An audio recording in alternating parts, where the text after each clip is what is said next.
Christy Clark, she's a tough cookie. I think she's tough enough, but she's empathetic to other issues that need some warmth and feeling as well.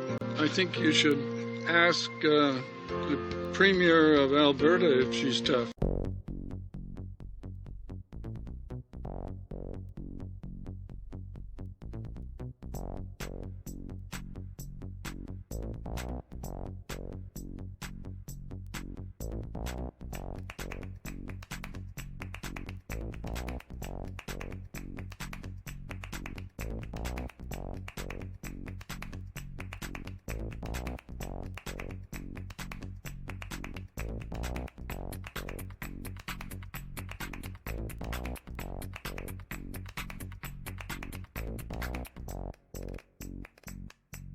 But with respect to Northern Gateway, let me say this. Our government is pro-pipeline. We are very much in favor of those pipelines.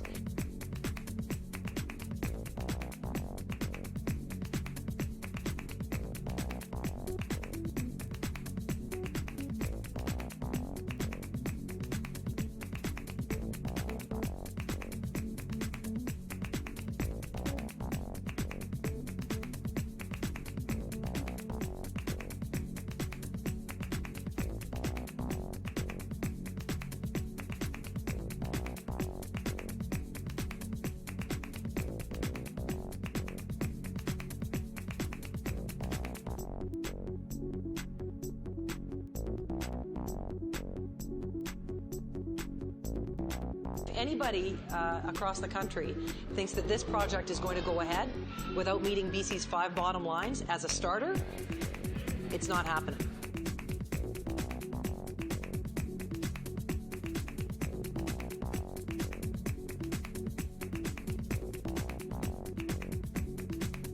As a matter of theory, do you support the idea that Alberta oil should be able to access Asian markets by going through British Columbia? I understand the economics of the idea. I think if there was a way to balance the risk and reward, it's something we could support. But, you know, the thing is that we're a long way from that at the moment. We've got 5 conditions that need to be met. 3 of them are very serious environmental conditions that are going to be difficult, but I think attainable. And one of them is for BC's fair share. So, you know, it's hard to say if I support an idea that we haven't crystallized.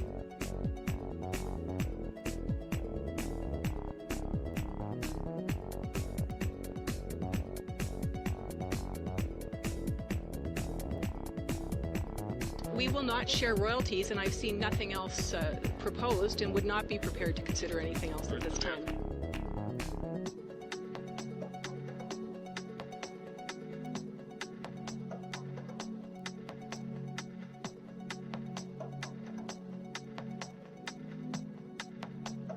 And I would say this, it's really, you know, there's the issue itself, but then there's the larger issue. Mr. Dix said he was going to stand on principle on this. And then a few days later, he threw away his principles and admitted he'd made his decision to change his mind in January, but he'd been concealing that from British Columbians for months. And to me, that suggests a pattern of behavior, Mr. Dix. You conceal your position on Kinder Morgan for months. You conceal your platform and what you want to do on the issues that matter to British Columbians for months. And if you're concealing those things from us, what else are you keeping from us? What else are you saying? You're going to wait and tell us after the election. People need to know where each of us stand.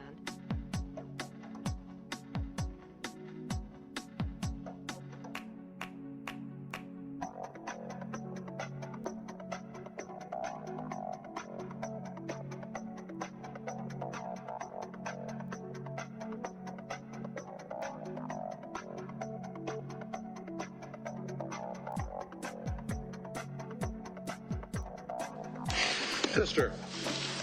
And I apologize, member. I have to be very delicate in how I answer this question because there's some very sensitive negotiations going on right now. They're subject to non-disclosure agreements that I'm party to, and it would be a case of probably if I'll have to check and see if we could do a confidentiality agreement, have some discussion about those things offline. I wouldn't be able to have them here because I would then be breaking the non-disclosure agreement, but also putting some people in a situation where they're their competitive discussions are being impacted.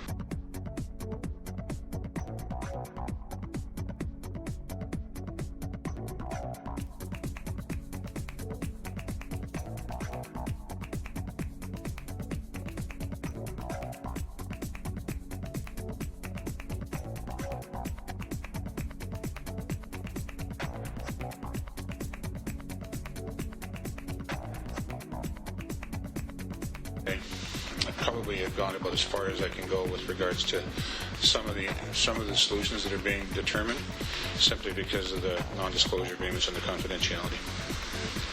Member.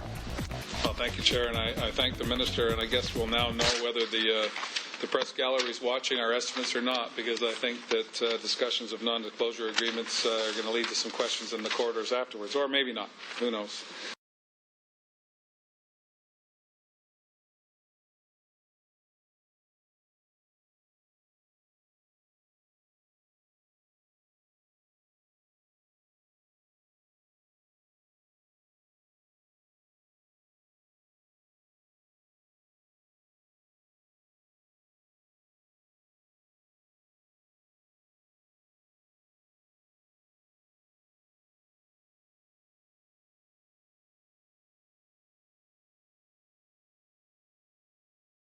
For heaven's sakes, it's just, I think, if this is going to require some great change in the Constitution or destabilize Confederation, I think, it's probably not worth having the conversation at all.